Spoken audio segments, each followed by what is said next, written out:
স্ক্রিনে কি দেখতেছেন? এরা দেখছেন আমগো বাংলাদেশি গো ইজ্জত বিদেশের বাহিরে কেমন চলতেছে। এই যে দেখেন, কথাগুলা হই না যান। এই যে মালয়েশিয়ার পুলিশ রে আমগো বাংলাদেশের মানুষেরা ঘুষ দেওয়ার যে প্রস্তাব দিছে, মানে প্রস্তাব দেওয়াতে তারে পুলিশে ধরে লয়ে গেল গা। কথাটা বুঝেন। এখন যেই কাজটা করছে, আমি মালয়েশিয়ান পুলিশ করে আমি আমার অন্তর থেকে সিলেট জানাইতাছি। এরকম ঘটনা যদি আমগো আজকে বাংলাদেশের মধ্যে ঘটতো, তাহলে যারা ঘুষ দিবার চায় এগো সোজা হইতো, আর যারা ঘুষ খাইতেছে এরাও সোজা হইতো। কি কোন ভাই, কথা রং না রাইট?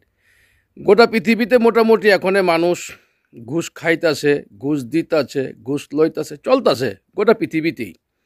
কিন্তু কিছু কিছু মানুষ যখন ঘুষ পছন্দ করে না, এরকম মানুষের কাছে যদি পয়রা জায়গা, যেমনটাকে এই যে মালয়েশিয়ান এই প্রবাসী পুলিশে ঘুষ দিতে গিয়া পুলিশে চাইতে মুই তারা দইরা ভিতরে হান দেয়া দিছে। আমি মনে করি আজকে আমার এই ভিডিওটা যারা দেখতেছেন, এই যে বাংলাদেশের মধ্যে যত আইন শৃঙ্খলা বাহিনীরাও দেখতেছেন, আপনারাও ওই মালয়েশিয়ান পুলিশের মতো একটু আচরণ করেন না। ঘুষ খাইবেনও না, ঘুষ দিবেনও না। ঘুষ যাই দিব ওরে নগদে ধরে 3 মাস 6 মাসের জেল দিয়ে দেন। কেন ঘুষ হাতবই? আমার সরকারে বেতন দেয় না?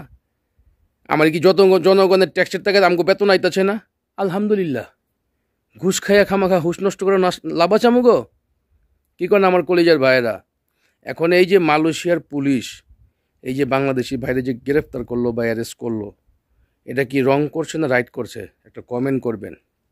আপনাকে মূল্যবান মতামত অবশ্যই জানাবেন, যাতে আমাকে বাংলাদেশ সবাই জানতে পারে। এটা যদি ভালো হয় তাহলে আমরা দোয়া করব যাতে আমাকে বাংলাদেশের মধ্যে এই আইনটা করা হোক। কি কথা আমার কলিজার ভাইয়েরা? আল্লাহ সবাইরে হেদায়েত দান করুক, হালাল রুজি হালাল ইনকাম করার তৌফিক দান করুক, হালাল খাওয়ানের তৌফিক দান করুক। ভালো থাকবেন। আল্লাহ হাফেজ। শেয়ার করবেন।